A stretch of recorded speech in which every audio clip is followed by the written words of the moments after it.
히브리서 12장 14절로 29절을 가겠습니다.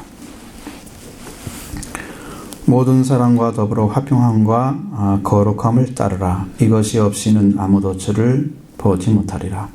너희는 하나님의 은혜에 이르지 못하는 자가 없도록 하고 또 쓴뿌리가 나서 괴롭게 하여 많은 사람이 이로 말미암아 더럽게 되지 않게 하며 음행하는 자와 혹 한 그릇 음식을 위하여 장자의 명목을 판 에서와 같이 망령된 자가 없도록 살피라. 너희가 아는 바와 같이 그가 그 후에 축복을 이어받으려고 눈물을 흘리며 구하되 버림바가 되어 회개할 기회를 얻지 못하였느니라. 너희는 만질 수 있고 불이 붙는 산과 침침함과 흑암과 폭풍과 나팔소리와 말하는 소리가 있는 곳에 이른 것이 아니라 그 소리를 듣는 자들은 더 말씀하지 아니하시기를 구하였으니 이는 짐승이라도 그 산에 들어가면 돌로 침을 당하리라 하신 명령을 그들이 견디지 못함이라. 그 보이는 바가 이렇듯 무섭기로 모세도 이르되 내가 심히 두렵고 떨린다 하였느니라.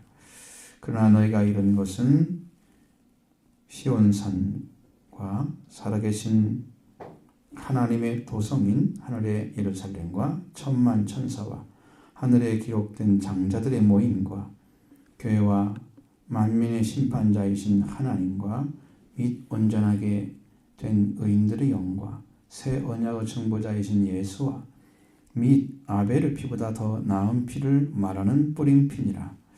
너희는 선과 말씀하신 일을 거역하지 말라. 땅에서 경고하신 일을 거역한 그들이 피하지 못하였거든. 하물며 하늘로부터 경고하신 일을 배반하는 우리일까 보냐. 그때에는 그 소리가 땅을 진동하였거니와 이제는 약속하여 이르시되 내가 또 한 번 땅만 아니라 하늘도 진동하리라 하셨느니라.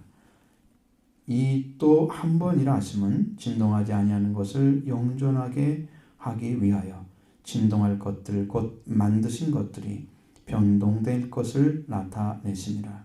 그러므로 흔들리지 않는 나라를 받았은즉 은혜를 받자. 이로 말미암아 경건함과 두려움으로 하나님을 기쁘시기에 섬길지니 우리 하나님은 소음이라는 불이심이라. 아멘. 은혜에 대한 이야기죠. 또 경고에 대한 이야기가 나오고 있습니다. 그래서 은혜와 경고란 말씀을 드리는데 은혜를 받은 자는 반드시 그 은혜를 받은 자의 따라오는 것이 있습니다. 자들에게, 그런 사람들에게 은혜를 받은 사람은 자기가 은혜를 받은 그 은혜를 통해서 하나님의 나라를 소유하게 되는 것이죠. 하나님의 나라를 소유합니다. 그 다음에는 천국 시민으로서 천국의 소유자의 생활을 하는 것입니다. 은혜를 받은 자면 그 은혜를 받은 자는 은혜를 소유하고 지켜나갑니다. 그래서 천국 복음이 이제 최후의 복음인데 십자가를 통해 주는 복음입니다. 그것이 최후의 복음인데 우리는 이제 그리스도인들이 이렇게 밖으로 드러나면 그 사람을 뭐라고 그러냐면 그리스도인은 아름답다. 그리스도는 참 아름답다. 그렇게 이야기하는 거예요. 그 사람들이 걸어가는 길을 우리가 성경에서 여러 가지 방식으로 설명해 주고 있지만 오늘 말씀에서는 이제 14절 말씀이 거기에 대한 가까운 말씀입니다. 같이 보겠습니다. 모든 사람과 더불어 화평함과 거룩함을 따르라. 이것이 없이는 아무도 주를 보지 못하리라. 자, 은혜를 받은 사람이 살아가는 길이 뭐냐면 모든 사람과 더불어 화평함과 거룩함을 따라간다. 것입니다. 우리는 이 구원을 받은 자의 삶을 살아가는 것이죠. 이제 모든 사람으로 더불어 이렇게 했습니다. 모든 사람으로 더불어 화평함과 거룩함을 따르라. 자, 이것이 없이는 아무도 주를 보지 못한다. 이렇게 경고의 말씀. 이것이 없이는 안 된다는 거예요. 이것이 없는 것은 안 된다는 거죠. 이 말씀은 에이레넨 메타라고 해서 더불어 화평하다는 뜻을 가지고 있는 단어. 다른 사람과 일치나 화합을 말하는 게 아니에요. 여기 말은 다른 사람과 일치를 하고 다른 사람 화합을 하고 이렇게 해서 하나 되는 관계를 만들어가는 사람의 관계를 말하는 게 아니에요. 여기는 13절 말씀에 보면은 저는 다리를 고침받을 수 있는 우리의 발을 위한 곧은 길을 만들라는 그 권고 후에 그 권고를 받은 사람들이 모든 사람이 됩니다. 그리고 그를 교제하고 그들을 구원하라는 거예요. 그들과 교제해서 구원을 구하라. 그의 심령을 구원해라. 그런 명령입니다. 이 14절은 13절 연장선상에 있는 거예요. 그 말씀과. 그래서 이렇게 따르라고 하는 것이죠. 어떻게 따르느냐? 단순히 그냥 따르라.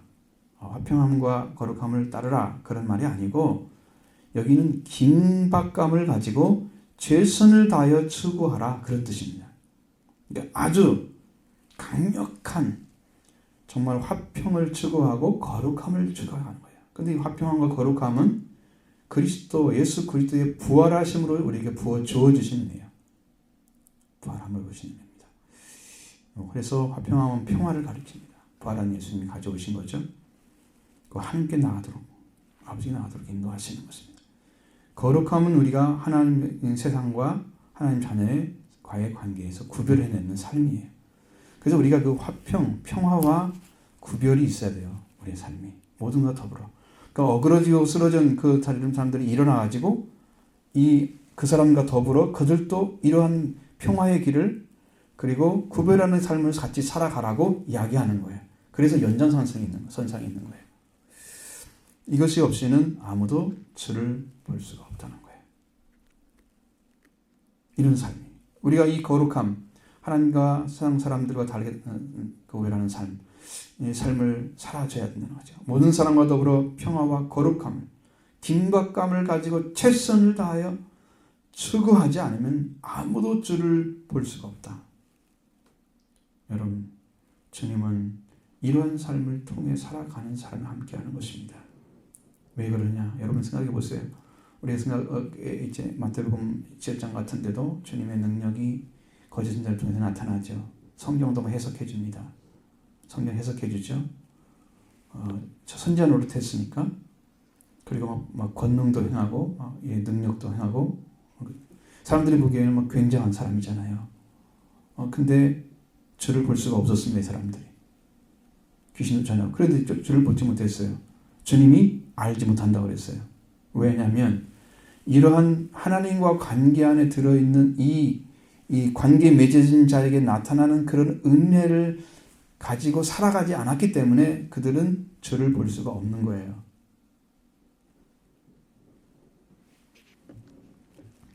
아무도 주를 볼 수가 없습니다.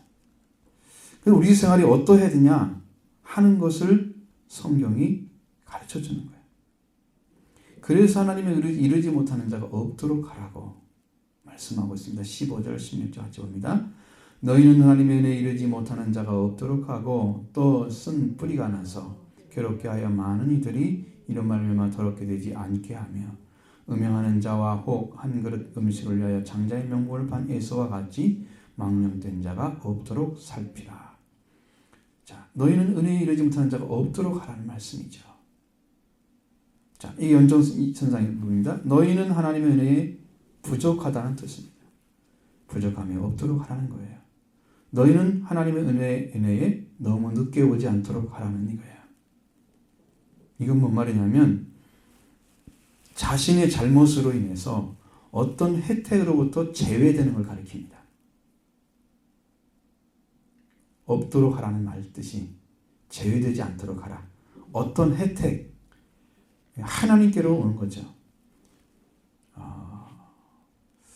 그래서 이 말을 다른 말로 표현하면 하나님의 은혜를 구하여 얻기가 어려움을 라는 것을 나타내는 것이 아니고 하나님이 은혜를 주시려고 하는데 거절하는 것 혹은 불신앙 혹은 가볍게 여기는 그런 마음 때문에 인해서 하나님의 복음에 속한 은혜를 스스로 포기하는 자가 없도록 하라 그러면 자진해서 포기하는 자가 없도록 하라는 거예요.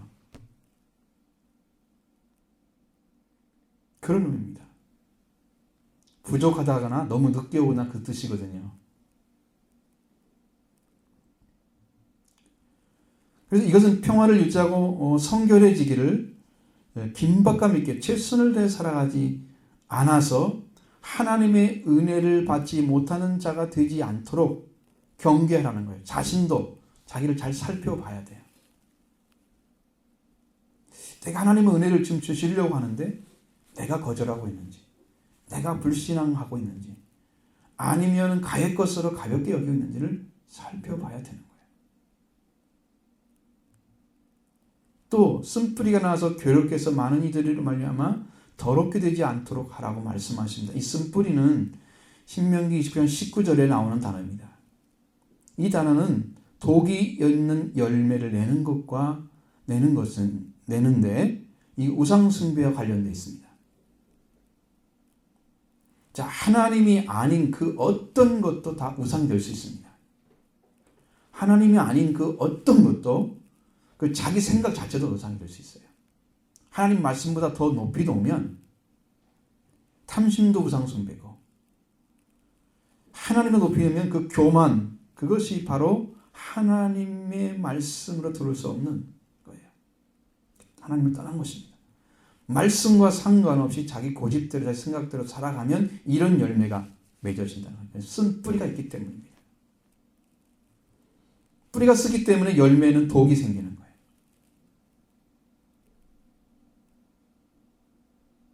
그 뿌리가 무엇이 쓰겠습니까?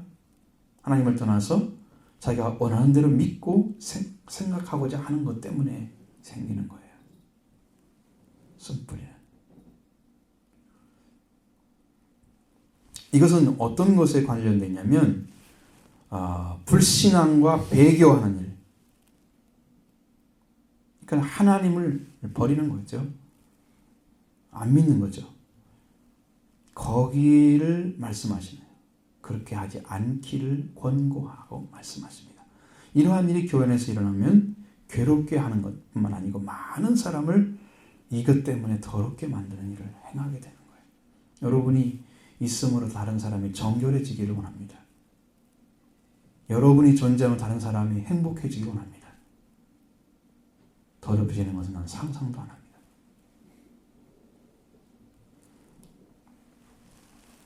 왜 더럽게 되느냐 하면 하나님의 은혜를 떠나 있기 때문에 그렇습니다. 하나님의 은혜가 아니면 우리는 정결하지 못합니다.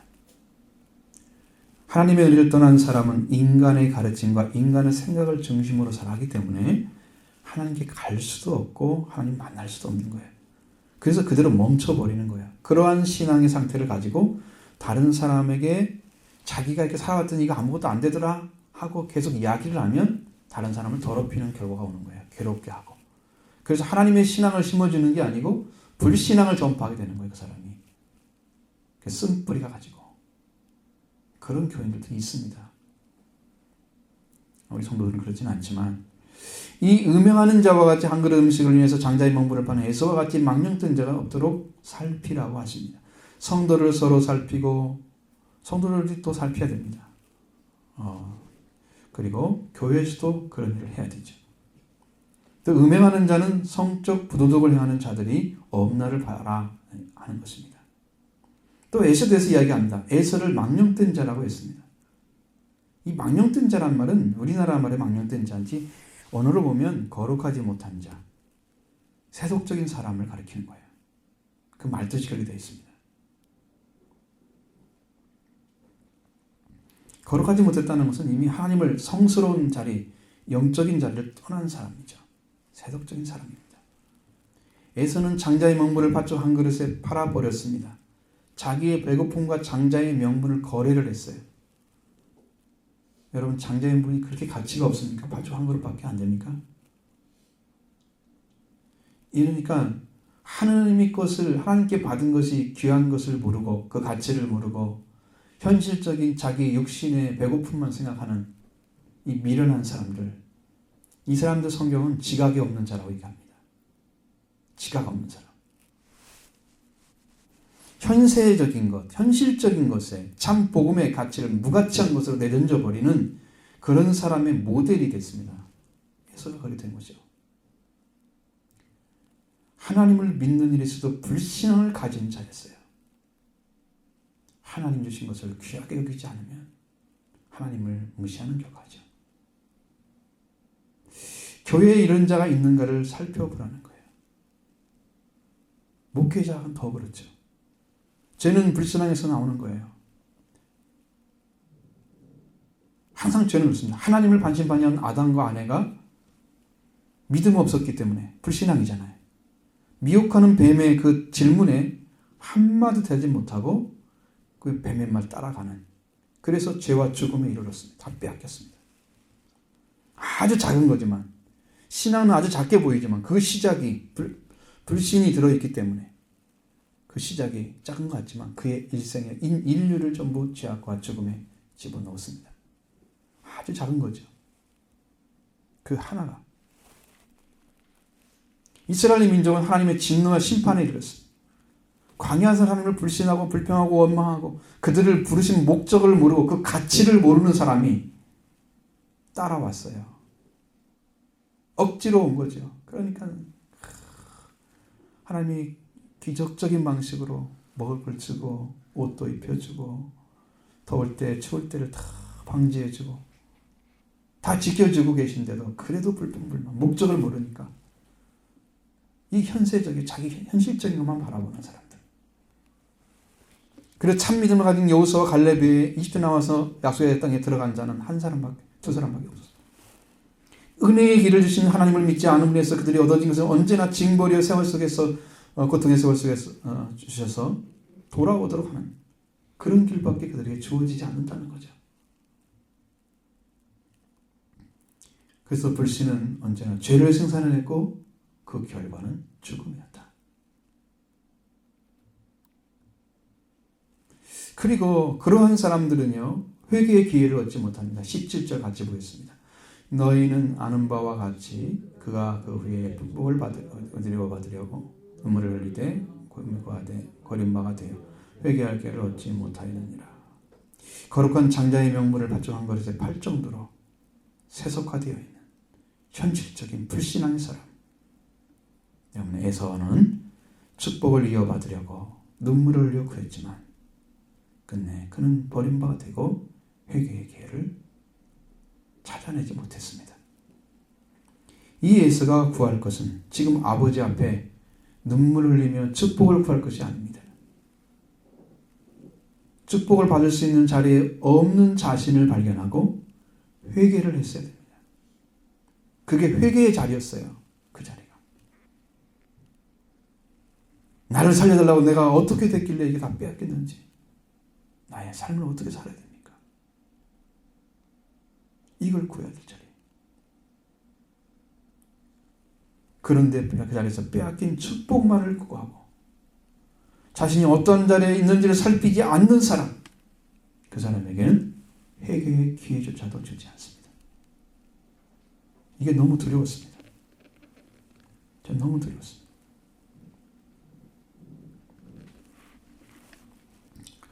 그 자리에 빼앗긴 것을 축복을 주어 어떤 자리에서 살피지 않는 사람은 하나님은 이렇게 하신다고 말씀하십니다. 이사야 21장 11절에 보면 가지가 마르면 꺾이나 여인들이 와서 그것을 불사를 것이라. 백성이 지각이 없으므로 그들을 지으신 이가 불쌍히 여기지 아니하시며 그들을 조성하신 이가 은혜를 베풀지 아니하시리라. 잘 보세요. 이 백성들이 지각이 없기 때문에 그들을 지으신 이가 불쌍히 여기지 않는데, 여러분, 지각이 없는 사람들, 영적 지각을 갖지 못하고 하나님의 말씀 앞에 그것을 구별내지 못하는 사람들, 하나님은 그를 불쌍히 여기지 않습니다. 노아 홍수 때 불쌍히 여길 사람들이 한 사람도 없었습니다. 그 가족 외에는 없었습니다. 동물과 똑같이, 짐승과 똑같이 물에 빠져 죽었습니다. 불쌍히 여기지 않는 거예요. 지각이 없기 때문에. 그들을 조성하신 이가 은혜도 베풀지 않습니다. 은혜도 주지 않아요.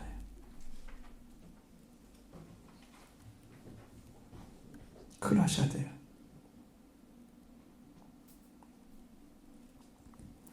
은혜를 누구한테 베푸느냐? 그 은혜가 필요해서 정말 눈물 흘리며 찾고 있는 자들. 사슴이 시냇물을 찾아서 달려가듯이 물을 한 모금 먹으려고 자기가 먹었던 그 샘을 향해서 달려가고 있는 그에게 그 샘물이 필요한 거지. 마시려고 하지 않는 사람에게 갖다 이게 샘물이요 샘물이요 이렇게 주지는 않는 거예요.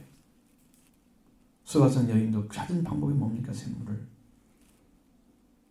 그는 찾고 있었기 때문에 주님이 만나주신 거예요. 영원한 샘물이 누군지 하나님의 선물이 무엇인지 가르쳐주고 이거 안 가지려고 하는 사람들이 받으시오 받으시오 이렇게 해서 주지는 않는다는 거죠.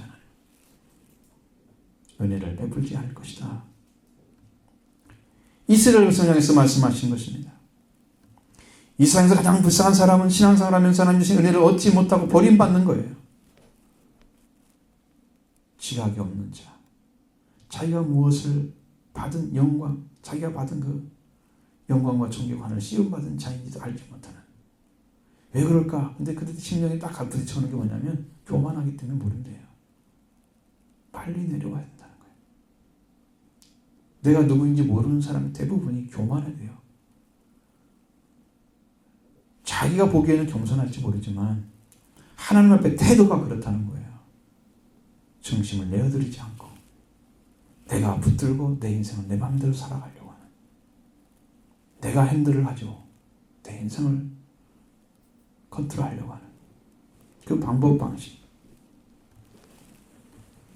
그래서 그 교만하기 때문에 회개의 길을 찾지 못한다는 거예요. 회개의 길을 찾아내지 못했습니다. 회개의 길을 찾지 못했다는 말은 하나님의 말씀으로 돌아올 수 있는 수많은 기회를 놓쳤다는 거예요. 우리가 가장 불쌍한 사람은 가룟유다를 뽑았습니다.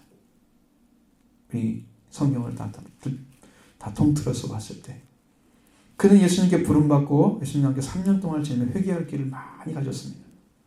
말씀을 통해서. 그러나 회개하지 못했습니다. 회개할 길을 찾지 못했습니다. 오히려 예수님을 은삼시를 받아서 예수님 버린 파렴치범이 됐습니다. 예수님 그에게 마가복음 14장 21절에서 이렇게 말씀하셨습니다. 인자는 자기에게 기록된 대로 가거니와 인자를 파는 그 사람에게는 화가 있으리로다. 그 사람은 차라리 나지 아니하였더라면 자기에게 좋을 뻔하였느니라. 참 불쌍하죠. 이 사람은 누굽니까? 예수님께 버림받은 사람이에요. 회개의 기회를 많이 얻고도 회개하지 않아서 버림받는 사람. 그만큼 불쌍한 사람이 또 있겠느냐는 거예요. 그는 가장 큰 영광에 들어갈 수 있는 축복의 자리에 부름받았어요. 그러나 회개의 기회를 찾지 못했습니다. 에서는요, 회개의 기회를 찾지 못했다고 했습니다. 여기는 성경에는, 우리 성경에는 어찌 못했다 그러지만 원어에는 그렇지 않습니다. 찾지 못했다고 했어요. 발견하지 못했다. 그런 뜻으로 되어 있어요. 에서는 그 위에 축복을 기업으로 얻으려고 했습니다. 그래서 눈물을 흘리며 구했죠. 버림바가 되었습니다. 회개할 기회를 찾지 못했습니다. 아버지에서 아버지가 사랑하는 에서, 이삭의 사랑받고 있는 에서, 이삭을 통해 주신 말씀, 아브라함의 그 은혜를 받았잖아요. 모리아 산에서 천하 만민이 복받는 그 사람의 상징적인 사람을 하나님이 세운 사람이잖아요. 그러니까 그를 통해서 말씀을 들었다면 그는 회개를 했을 것입니다. 그러나 그걸 귀하게 여기지 않았어요. 그건 귀하지 않았어요. 자기가 준 명분만 귀하게 여겼죠.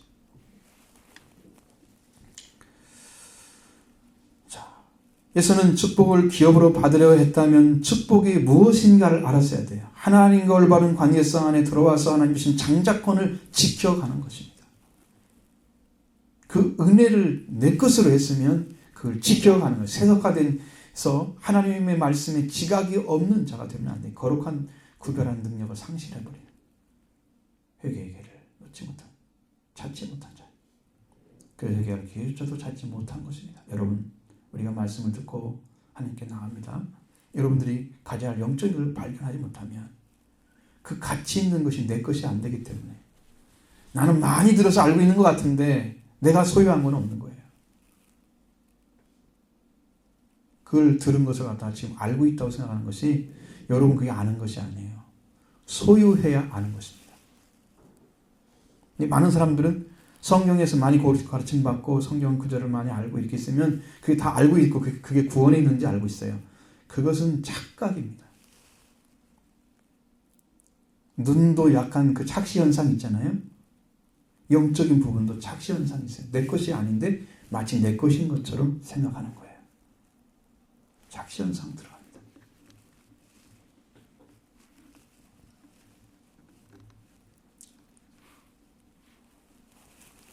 하나님의 은혜에 속한 것은 구원에 관한 것이고 하나님의 영광에 관한 것입니다. 제가 하나님께 음성을 들었을 때 다윗에게 그런 확실한 은혜라고 탁 음성이 들려왔어요. 얼마나 참 힘이 되는지 이 말씀 생각하면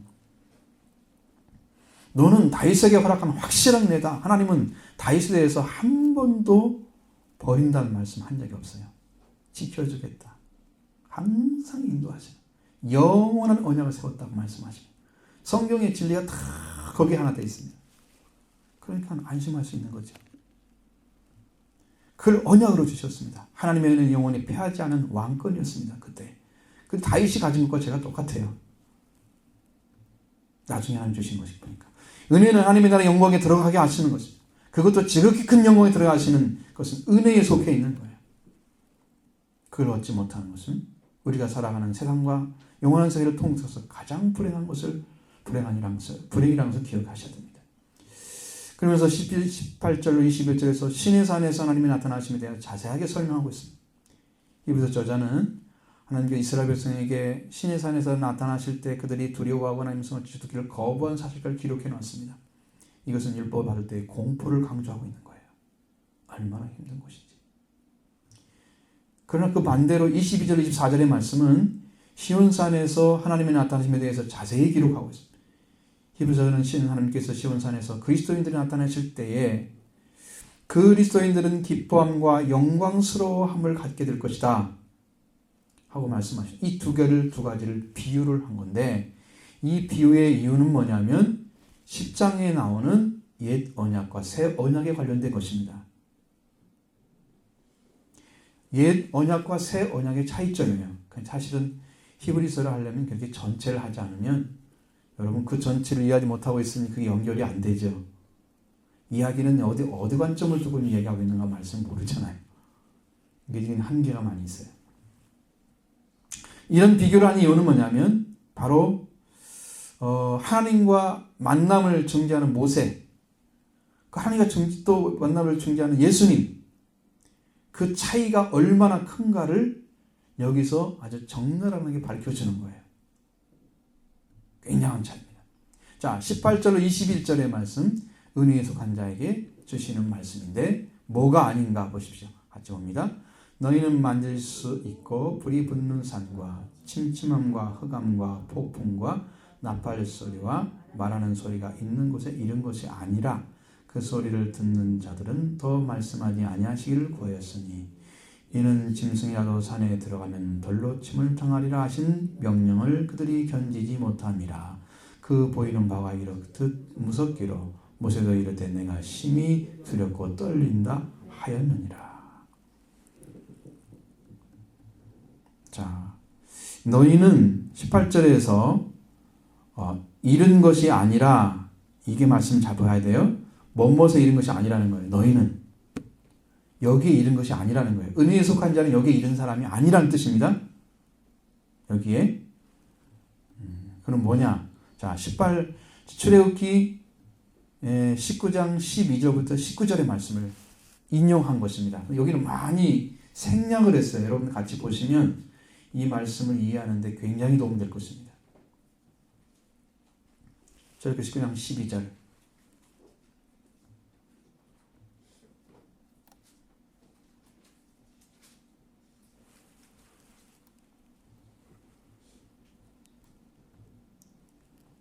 자, 같이 보겠습니다. 너는 백성을 위하여 사면으로 지경을 정하고 이르기를 너희는 산과 산에 오르거나 그 지경을 범하지 말지니 산을 범하는 자는 정령 죽임을 당할 것이라. 산에 그에게 됨이 없이 그런 자는 돌로 맞아 죽임을 당하거나 살에 세여 죽임을 당하리니 짐승이나 사람을 물온하고 살지 못하리라. 나팔을 길게 불거든 산 앞에 이를 것이니라 하라. 모세가 산에서 내려와 백성에게 이르러 백성으로 성결하게 하니 그들이 자기 옷을 빨더라. 모세가 백성에게 이르되 예비하여 제3일을 기다리고 여인을 갖게 하지 말라 하니라. 제3일의 아침에 의뢰와 번개와 빽빽한 구름이 산 위에 있고 나팔 소리가 심히 크니 진중 모든 백성이 다 떨더라. 모세가 하나님을 맞으려고 백성을 거느리고 진중에 나오매 그들이 산기슭에 섰더니 시내 산에 연기가 자욱하니 여호와께서 불 가운데서 거기 강림하심이라. 그 연기가 연기같이 떠오르고 온 산이 크게 진동하며 나팔 소리가 점점 커질 때에 모세가 말한즉 하나님이 음성으로 대답하시더라. 자, 여기는 모세와 여호와 하나님께서 하나님과 시내산에서 만나는 장면을 이렇게 표현해 놨습니다.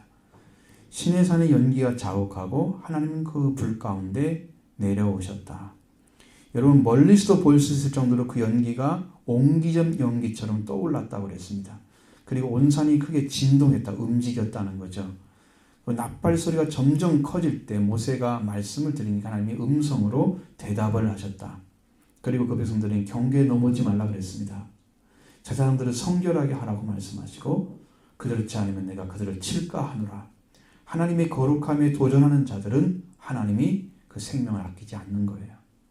그래서 보좌 앞에 가는 것은 두렵고 떨립니다. 하나님의 음성이 들려오잖아요. 정말 떨립니다. 얼마나 무서운지. 위험이 그렇게 크세요. 하나님께 가까이 갈 수 있는 사람이 누구냐 그러면 여호와 가까이 있는 사람들은 거룩한 자만 가까이 갈 수 있습니다. 출애굽기 10장 18절로 19절에 묵백성이 우레와 번개와 나팔소리와 산의 연기를 본지라 그들이 볼 때에 떨며 멀리 서서 모세에게 이르되 당신이 우리에게 말씀하소서 우리가 들으리이다. 하나님 우리에게 말씀하지 말게 하소서 우리가 죽을까 하나이다. 여기 나오죠.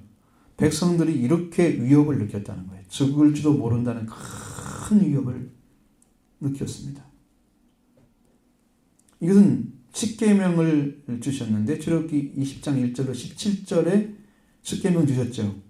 그 다음에 하시는 것이에요. 이것은 무엇을 말하는가 하면 법을 어기면 죽음에 이른다고 하는, 거룩성을 빼앗기면, 하나님의 백성으로서 거룩성을 빼앗기면 죽음에 이른다고 하는 것을 가르쳐 주는 거예요. 그렇게 무섭다는 거죠. 여기는 자비가 없습니다. 은혜가 없습니다. 사랑이 아닙니다. 오직 공의입니다. 공의. 그리고 떨리는 것입니다.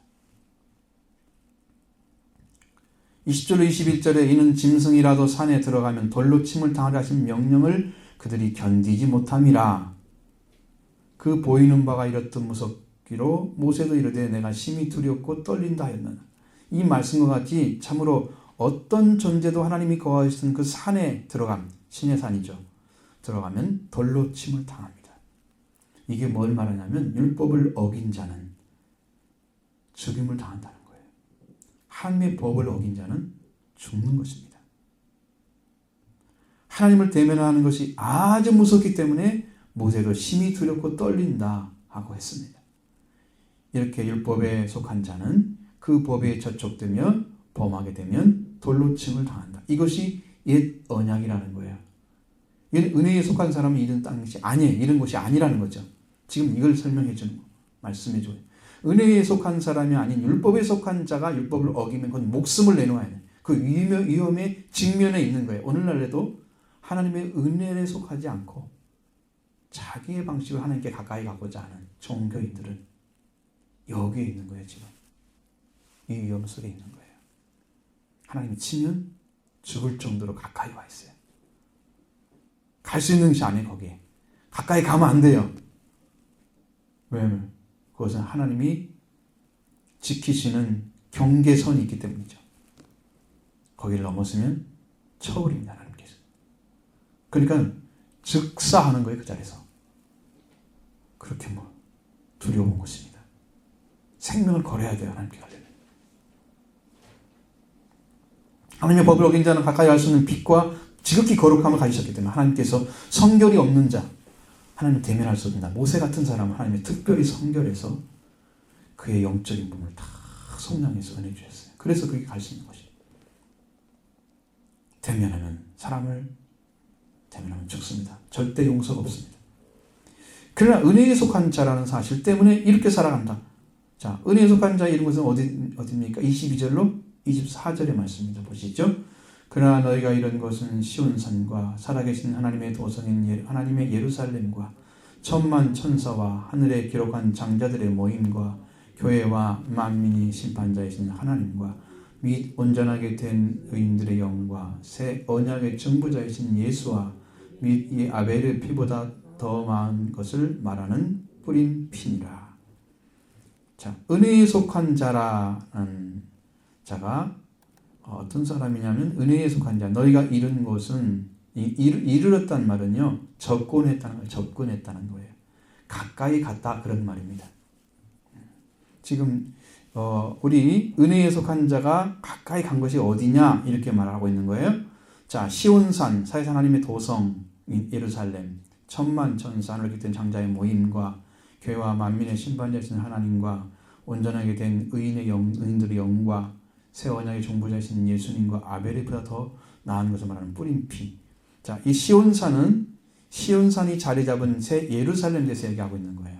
시온산은 어디 있냐면 예루살렘 안에 있어요. 예루살렘을 시온산이라고 하고 시온산을 예루살렘이라고 하고 이렇게 두 가지 상징적으로 부르는 거예요. 시온산이 자리 잡은 곳이 예루살렘입니다. 그래서 이것을 이 땅의 시온산이라는 설명하는 게 아니고 하늘에 속한 시온산을 가리키는 거예요. 땅에 얘기하는 게 아니에요. 그리고 하늘의 예루살렘. 그 안에 시온산이 자리 잡은 하늘의 예루살렘에 대해서 이야기합니다. 하늘의 예루살렘은 살아계신 하나님의 도성입니다. 저도 여기가 빛의 도성이 되기를 기도하고 있는데, 하나님이 그 은혜를 주시면, 이곳에 오면 여러분은 은혜를 받게 되는 거예요. 이곳에 오면. 우리가 장소성을 잘 얘기하지 않습니다. 성경에는 예배하는 자는 이때라 그랬지, 이곳에 예배하라 그런 말은 없어요. 그런 말은 없어요, 성경에. 예배하는 방식이 말하는 게 아니고 여러분 기도할 때 와서 하시면. 지난번에 수양성 갔을 때는 선상기도 갔을 때는 좀 나았어요. 하나님 은혜를 베풀어 주신 걸 제가 느꼈어요. 이제 우리가 거기 기도문을 뚫게 생겼습니다. 한번 가면 괜찮을 것 같아. 이제 승리할 수 있을 것 같습니다. 자, 하나님의 도성입니다. 하나님의 하늘의 도성. 이곳에 시온산이 있는 것입니다. 이곳은 하나님의 나라를 가리키는 것입니다. 1만 천사, 천만 천사란 말은 꼭 1만이란 뜻이 아닙니다. 이 말은 그 당시 숫자로는 가장 큰 숫자를 얘기하는 거예요. 그래서 이 말은 헤아릴 수 없이 많은 천사란 뜻입니다. 천만이란 뜻이 그런 뜻이에요. 그럼 많은 사람들이 천만밖에 안 되나? 천군 천사가? 우리나라 인구가 몇인데? 아니고요. 천만 선자는요, 무제한적인 천사를 가리키는 거예요. 숫자로 말하면 무제한적인 거예요. 제한이 없는 천사. 그리고 하늘에 기록한 장자들의 모임입니다. 이건 장자를 잘 모르잖아요, 여러분. 장자. 장자는 맏아들 혹은 최초로 태어난 사람을 이렇게 합니다. 장자는. 근데 이스라엘은 장자, 첫 아들로서 하나님의 특별한 가치를 부여해 주었습니다. 그 이스라엘은 장자라고 말씀하시죠. 장자는 그 이스라엘 백성들에게는 어떤 일이냐면 아버지가 소유를 분배할 때 장자는 권리가 있어요. 형제들의 2배를 받습니다. 똑같이 분배를 해도 형제들의 2배를 줘야 돼요. 장자의 권세가 있습니다. 사람도 가축도 남성의 첫 것은 하나님께 속한 거다. 그랬습니다. 하나님 것입니다. 자, 처음 난 한 것은 규정은 출애굽기에서 보면 애굽 사람이 첫 아들과 첫 새끼가 다 죽었습니다. 출애굽기 11장 15절에. 그러나 이스라엘 백성과 그 가축의 첫 새끼는 양의 피를 문지방과 자구분설주에 발라 넣었기 때문에 여호와의 은혜로 다 넘어갔습니다. 이것이 이제 6월절이죠. 6월절에서 생명과 죽음에서 갈라졌습니다. 그래서 이스라엘 백성들이 장자로 구별된 거예요. 자, 그 다음에 그 후에는 이스라엘 백성들이 12지파가 나오는데 거기 내일을 갖다가 장자라 이렇게 선별했습니다. 하나님이 딱 만든 거예요. 장자. 하나님께만 있고 하나님이 사용하시는 그 자리만 있는 사람들. 장자권입니다.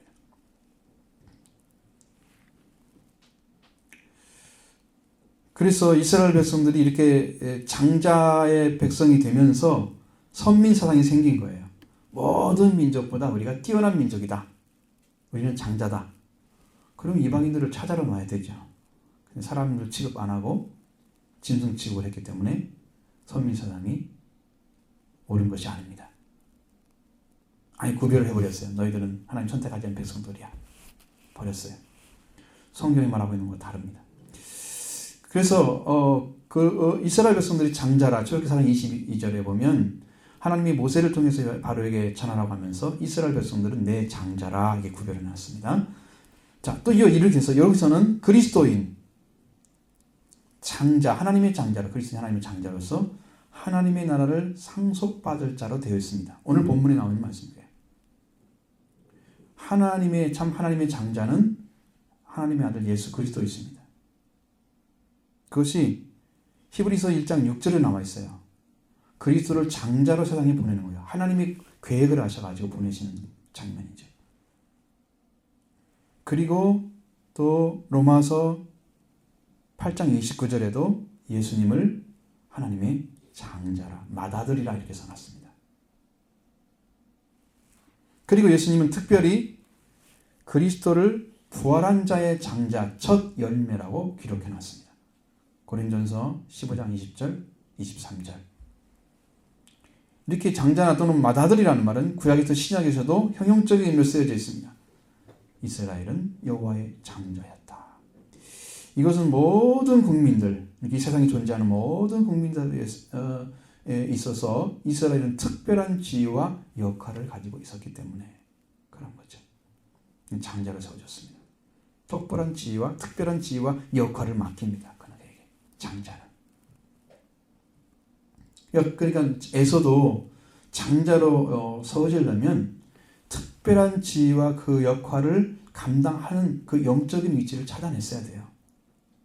회개함으로. 근데 회개 자체도 못 찾아냈어요. 회개할 기회 자체도 못 찾아냈어요. 이것은 영적 무지각을 가리키는 것입니다. 자, 그래서 하늘에 기록한 장자들의 모임이란 뭐냐면 그리스도를 통해서 성령 받고 거룩한 자녀로 예수 그리스도와 같이 장자로서 복을 누리는 자를 말하는 거예요. 그 다음에 교회입니다. 에클레시아. 뭐뭇에서 부름받은 자들입니다. 이 단어를 성경에 사용할 때는 세상으로부터 빼내서 하나님께 부름받은 자들을 가리킵니다. 세상에 속한 사람은 아니에요. 율법에 속한 자들도 아니에요. 오직 하나님께 속한 자들을 교회라고 합니다. 만민의 심판자이신 하나님께 이르렀습니다. 심판에 이르지 아니하는 하나님께 이른 자들입니다. 자, 만민의 심판자인데 하나님께 갔어요. 이미 심판이 끝났다는 거죠. 다른 말을 말하면 심판을 받지 않는다는 거죠. 심판자 앞에 갔으면 심판받으러 간 건가요? 아닙니다. 그들은 심판을 이기고 하나님의 자녀로 들어간 자들이에요. 만약 예수 그리스도의 피해를 경하게 여기고 하나님 아들을 짓밟는 자, 배교자들과 비그리스도인에게는 피할 수 없는 가공할 만한 심판이 기다리고 있습니다. 예수 그리스도의 피를 아주 천하게 여기는 사람들, 그의 공로를, 하나님 아들을 짓밟는 자들, 그래서 복음을 떠나버리고 그 다음에 하나님을 믿지, 그리스도를 믿으라고 아무리 가르쳐도 믿지 않는 사람들, 그는 피할 수 없는 가공하는 심판이 그들을 기다리고 있습니다. 그 말씀이 10장, 히브리서 10장 26절로 29절에 기록되어 있어요. 아주 무섭습니다. 그것은. 그 심판은. 자, 그리스도의 대속하신 십자가와 그 보혈로 인해서 거룩해지고 깨끗해진 그리스도인들은 하나님께서 은혜와 교제로 삼고 계심을 가르쳐주고 있습니다. 이 그리스도인들이요, 하나님의 은혜의 통로고요, 하나님과 교제하는 자녀들입니다. 너희들이 접근한 것은 온전하게 된 의인들의 영들이다. 이 사람들은 어떤 사람이냐면 예수님의 피로 하나님과의 관계 속에서 전혀 부족함이 없이 된 상태에 있는 자들이에요. 그게 의인들이 영이에요. 그럼 우리들도 구별된 사람이라면 그래 들어가 있겠죠. 그렇습니다. 거기에 이르는 거예요. 지금 우리가. 이 사람들은 그리스도 오기 전에 영으로 그리스도를 만났던 자들이에요. 구약의 사람도 다 들어가 있습니다. 그래서 의인의 영들. 그 다음에 그리스도 이후에도 그리스도 영으로 만났던 사람들이에요. 그리스도 영으로 만났던 사람들이에요. 또 새 언약의 중보자신 예수님입니다. 새 언약의 중보자는 언약의 중보자인 모세보다 뛰어난 분임을 나타내는 건데, 새 언약의 중보자가 예수님을 발견한, 중보자이신 예수님을 발견하는 것입니다. 새 언약의 중보자인 예수님이 대제사장으로서 우리를 하나님께 드리는 그런 분입니다. 우리는 예수 그리스도로 인해서 새 언약, 즉 새 마음과 새 영을 받고 하나님의 자녀의 자리에 들어간 사람, 하나님의 가족으로 구별된 사람, 하나님의 아들, 딸로서 회복시키는 사람들, 이 사람들입니다. 새 언약의 중보자에 들어간 사람, 예수님께 이른 사람들. 이러한 은혜에 속한 자 우리가 접근되어 있다는 거예요. 아벨의 피보다 더 나은 것을 말하는 뿌린 피다. 아벨의 피는요, 순교를 당하면서 자신을 하나님께 드렸습니다. 하나님 받으셨어요. 히브리서 11장에도 아벨은 가인보다 더 나은 제사를 드림으로 의로운 자라는 증거를 얻었느니라. 그런데 그것은요, 아벨 혼자만 얻은 거예요. 아벨 혼자만.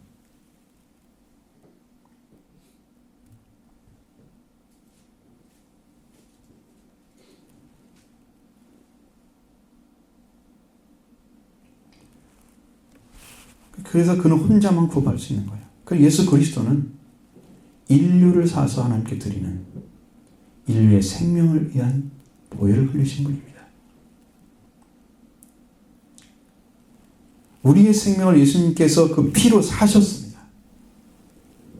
그리고 우리는 예수님의 생명과 같은 값을 가지고 있습니다. 그래서 우리를 예수님이 피를 흘려서 우리의 값을 치르셔서 하나님의 도서인 예루살렘에 이르도록 하셨습니다. 이렇게 완전하게 구별된 세계, 영적인 하나님의 자녀의 세계에 하나님의 도성에 이른 자들이에요. 이게 누구냐? 은혜에 속한 자들이에요. 은혜에 속한 자들.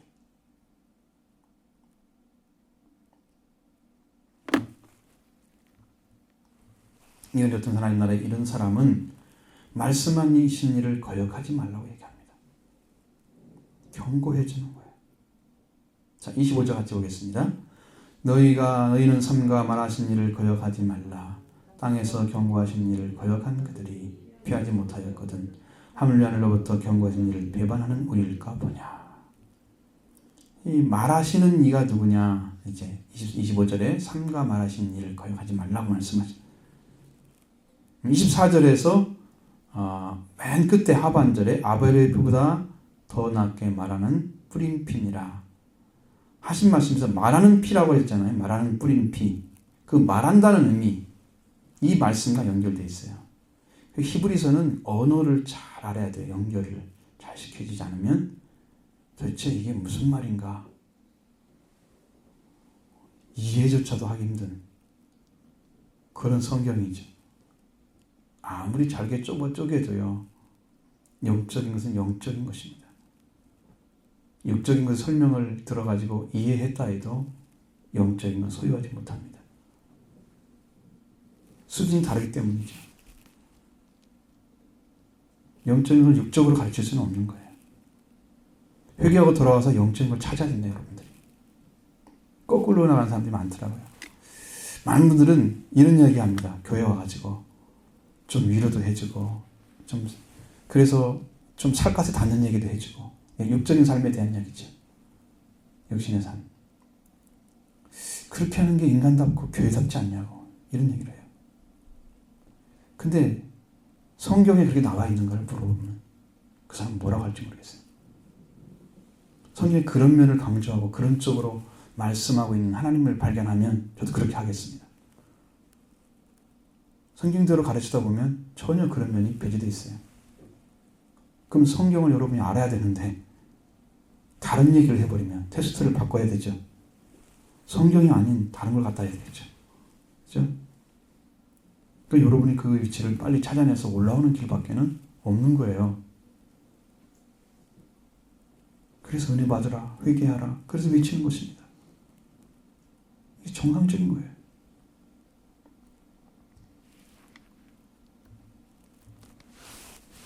자, 이제 24절에 말하는 거와 연결되어 있다고 그랬죠. 근데 뭐냐면은 땅에서 경고하신 이가 나옵니다. 그리고 하늘에서 경고하신 이가 나옵니다. 두 가지. 이 두 분이 다 하나님이 한 분이 하시는 거예요.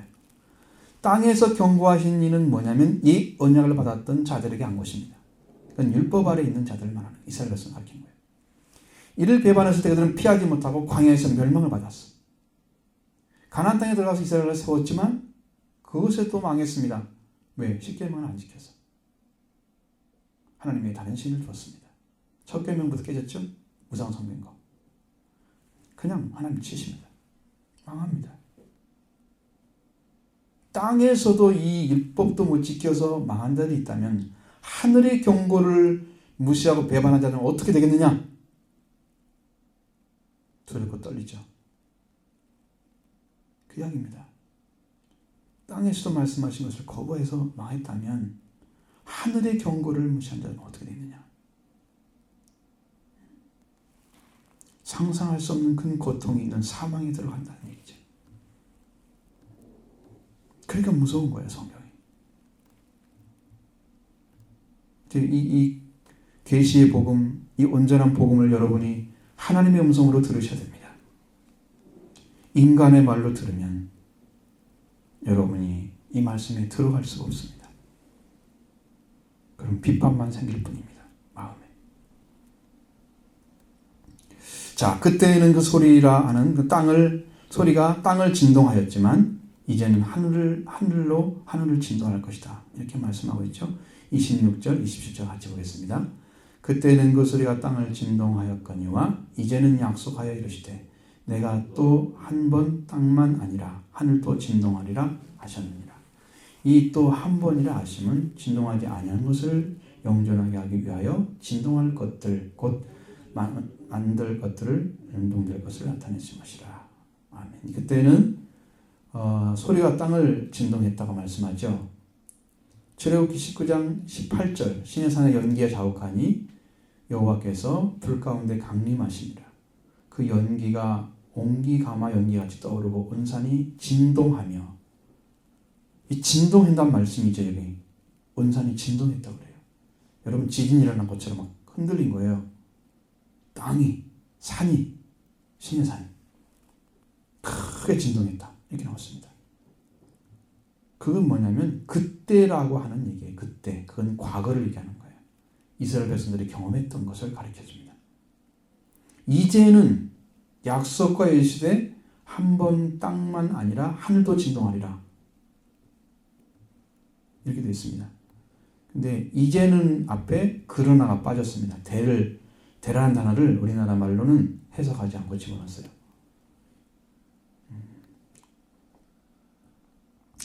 이제는 그러나 약속하여 이르되 내가 또 한 번 땅만 아니라 하늘도 진동하리라. 얼마나 강력한 것인가를 말해줍니다.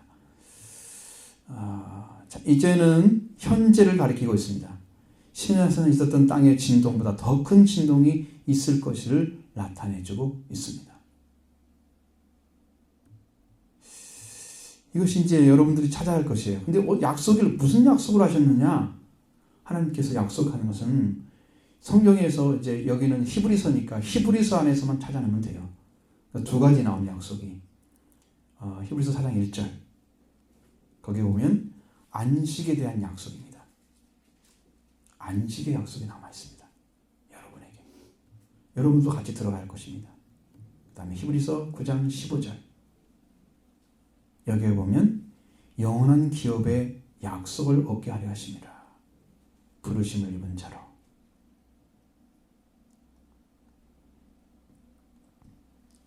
여기가 참 중요한 구절이 뭐냐면, 자, 9장 15절에 이로 말미암아 새 언약의 중보자시니 예수 그리스도죠. 이는 첫 언약 때 범한 죄를 속량하시려고 죽으시고. 자, 첫 언약 때 범한 죄가 뭡니까? 십계명 어긴 거죠. 첫 언약이 십계명이잖아요. 십계명 어긴 자들을 속량해 주는 거예요. 그러니까 예수님이 지금 속죄피를 흘리는 것은 십계명을 어긴 자들을 위해서 지금 속죄피를 흘리신 것입니다. 온 인류는 다 여기에 죽었으니 이 계명을 못 지켜 죽었습니다. 그 계명 지킨 사람도 없겠지만 지킬 수도 없지만 그래서 죽었어요. 그래서 부르심을 받은 자로 입은 자로 하여금 영원한 기업의 약속을 얻게 하렵니다. 첫 언약을 속량해 줬기 때문에 그는 부르심을 받아서 영원한 약속의 기업의 약속을 받게 되는 거예요. 첫 번째는 안식의 약속이죠. 두 번째는 속량받은 자가 첫 언약 때 범한 죄를 속량받은 자가 영원한 기업의 약속을 받는 두 가지 영원한 기업의 약속. 이건 약속한테 오는 거예요. 이 약속하신 분이 뭘 하느냐? 한 번 땅만 아니라 하늘도 진동하리라 하는 말씀을 하셨다는 거예요. 그럼 어떤 거냐면 학개서 2장 6절입니다. 이 말씀을 인용했습니다. 학개서 2장 6절에 보면 뭐라고 되어 있냐? 굉장히 여러분 이 말씀을 조금 자세히 잘 들어야지 뭘 말하고 있는가를 알 수 있습니다. 만군의 여호와가 이같이 말하노라. 조금 있으면 내가 하늘과 땅과 바다와 육지를 진동시킬 것이요. 자, 조금 있으면 내가 하늘과 땅과 바다와 육지를 진동시킬 것이라는 것은 이 진동시킬 것이라는 말에 이 말씀이 히필령 단수형으로 되어 있습니다. 단수로 되어 있습니다. 단수란 말은 단 한 번을 말하는 거잖아요. 그래서 이 말씀을 지금 전한 히브리 기자가 한 번이라고 자꾸 강조를 하는 거예요. 성경에는 한 번이란 말을 안 써 있어요. 학개서 2장 6절에는. 근데 한 번이라 강조했어요. 이게 단수형을 가져와서 지금 얘기하는 것입니다. 한 번. 과거의 시내산에서 땅을 진동시켰지만 이제는 하늘과 땅 모두를 진동시킬 것이다. 자, 하늘과 땅을 진동시킨다는 말씀은 어떻게 이루어지는 거냐면은 미래에 벌어질 세상의 변형 아니면 궁극적인 면에서는 파멸시키고 우주에 대해 변혁을 가져올 것에 대해서 이야기합니다. 굉장히 큰 말이에요, 이것이. 하늘까지 말이 들어가면. 자, 이런 경고를 무시한 자들은 땅의 경고를 무시한 자들이 심판을 받았듯이 하늘의 경고를 무시하면 더 무자비한 심판을 당할 거다. 새 언약의 계시를 거부한 자들은 최후의 파멸에 하나님이 임하셔서 시내산에서 계시를 무시한 자들과 같이 심판하실 것을 말씀하는 거예요. 그러면 이제 첫 언약의 용서를 받은 사람만 영원한 기업이 주어지죠. 첫 언약에 대한 범죄한 자들을 용서한 십계명을 어긴 자들, 그 언약을 우리가 받아내야 되죠. 그러나 여기서 그 말씀을 듣지 못한 자들은 이렇게 말씀하고 있는 거예요. 이러한 경고는 은혜에 속한 자가 되게 하기 위해서 말씀하시는 거예요. 그래서 우리에게는 흔들리지 않는 나라를 받았다. 땅도 하늘도 다 진동하지만 하나님의 나라는 진동하지 않는 나라예요. 흔들리지 않는 나라예요. 자, 그랬으니 은혜를 받고 받아라 하고 권명하고 있는 거죠. 21절 29절 말씀 보십니다. 이 또 한 번이라 하심은 진동하지 아니하는 것을 영존하게 하기 위하여 진동할 것들 곧 만든 것들이 변동된 것을 나타내심이라. 그러므로 우리가 흔들리지 않는 나라를 받았은즉 은혜를 받자. 이로 말미암아 경건함과 두려움으로 하나님을 기쁘시게 섬길지니 하나님은 소원하는 분이시니라. 아멘. 앞에서 말씀드린 2장 6절에 진동하는 건 단수로 되어 있어요. 그래서 한 번 하늘과 땅을 진동한다 그랬습니다. 이 하늘과 땅의 진동의 결과적으로 완전한 심판을 가리키는 거예요. 하늘과 땅은 없어지고 새하늘과 새 땅이 나타나는 거죠.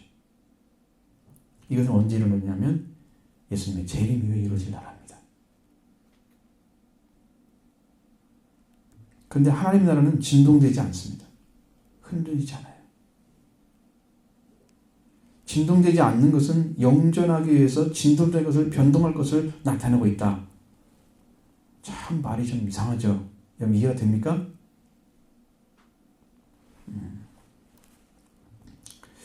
자, 영존한다는 말은 뭔 말이냐면 하나님 나라의 지속성이 아니고 불변성을 가리키는 것입니다. 하나님 나라는 불변한다는 거예요. 하나님은 그냥 계속 있다. 영원히 존속한다. 그런 의미가 아니고 변하지 않는다. 그러니까 그 어떠한 흔들림에도 변함없이 그대로 존재한다는 얘기를 하고 있는 거예요. 진동하지 않을 나라. 영원한 나라. 영원한 나라. 변하지 않는 영원한 나라. 이것을 우리는 받았다는 거예요. 그러니 너희는 흔들려 않는 은혜를 받은 것이니까. 그래서 은혜를 받자. 그런데 이 받자라는 말이 소유하자라는 뜻입니다.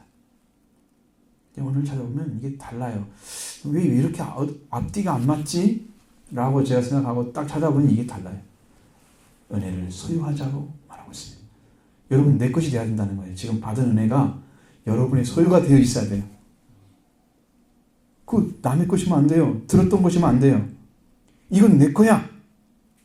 여러분의 손에 쥐듯이 여러분에게 받으시기 바랍니다. 은혜를 그렇게 소유해야 됩니다. 이 이렇게 은혜에 접근하지 못하고 떨어지는 자가 아니라 하나님 나라를 소유권을 가졌기 때문에 이제는 이 은혜를 소유하자. 이렇게 권면하고 있는 거예요. 이걸 받았기 때문에 이 은혜, 지금 하나님 나라를 받은 게 은혜잖아요. 거기에 이른 거잖아요, 우리가. 그러니까 이 은혜를 소유하자는 거예요. 받자란 말은. 소유하다는 말이에요.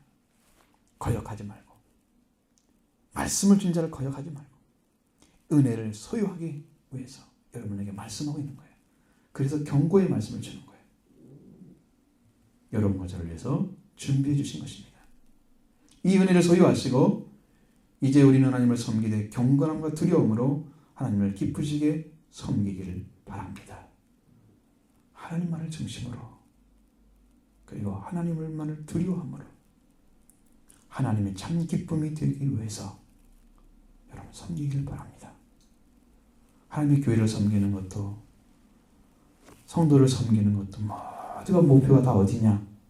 바로 거기에요. 그거 하나입니다. 하나님의 기쁨이 되는 거예요. 하나님의 기쁨이 되는 거예요. 그러려면 어떻게 하느냐? 하나님 중심으로 돌아오면 하나님의 교회가 보이고 성도들이 보이기 시작할 것입니다. 하나님께 돌아오면 하나님이 보이면 성도들도 보일 것입니다. 내가 교회를 해서 어떤 일을 해야 옳은지 찾아서 해야 됩니다. 기쁨이 되는 사람들은요, 시키는 것만 하면 안 돼요. 정적인 자리가 아니에요. 주인의 자리에 서셔야 됩니다. 찾아서 하나님이 무엇을 기뻐하실까를 찾아서 하셔야 됩니다. 이것이 하나님 중심으로 돌아오는 것입니다.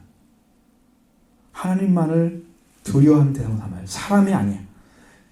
보통 사람들은 사람과 관계에서 두려움을 해결하고 가잖아요. 다른 사람이 두려우니까. 하나님은 안 두려워해요.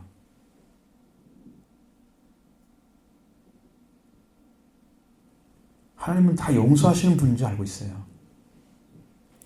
하나님도 시간이 있고 때가 차서 더 이상 둘 수가 없다면 그때는 처리를 하십니다. 그 처리는 인간이 하는 처리가 아니에요. 이게 지금 복음을 받았는데 말씀에 순종하지 않고 시간이 흘러갔는데 계속 그렇게 하고 있으면 그 이상의 그 어떤 것들을 하나님 진행시킵니다. 일을. 그리고서 기회를 줘요. 자꾸. 말씀을 듣게 하고 말씀을 주십니다. 깨닫게 하고. 그것이 잘 안 되면 어떤 일이 벌어지냐면 하나님께 진노하십니다. 손을 대시기 시작해요. 여러분의 생활 속에 들어와서 손을 대신다니까요. 근데 이래도 말을 안 들면 이제는 버리는 순서에 들어갑니다. 은혜를 버렸기 때문에 하나님의 생명을 버립니다. 그러면 이제 하나님의 영이 떠나고요. 그 사람은 육적인 삶밖에 못 살아요. 진짜 비참합니다. 여자들이 나무까지 꺾인 나무까지 가서 불 뗀다고 그랬잖아요. 포도나무가 가지에 떨어지면 사람들이 가서 주워다가 불에 사르느니라. 사람들한테 짓발을 켜고 우습게 돼요. 저는 인간도 아니에요. 그리스도를 믿었더니 버림받았네. 이렇게 되는 거예요. 하나님 중심으로 돌아보시기 바랍니다. 하나님이 기뻐하시도록. 여러분이 그 은혜를 찾게 되면 하나님이 우리를 지키시는 그 모습이 보여져요. 늘 동행해 주시고 함께 해주십니다. 하나님을 기쁘게 받으시도록 여러분의 기쁨으로 돌아오시기 바랍니다. 섬김의 자리에 돌아오시기를 바랍니다. 마지막으로 하나님은 소멸하는 불이십니다. 소멸이라는 말이 안 썼으면 불입니다라만 써 있으면 좀 다른 의미예요. 전혀. 그냥 소멸하는 불이다. 태운다는 거죠. 이 불의 역할을 소멸한다는 의미는 심판을 가리키는 거예요.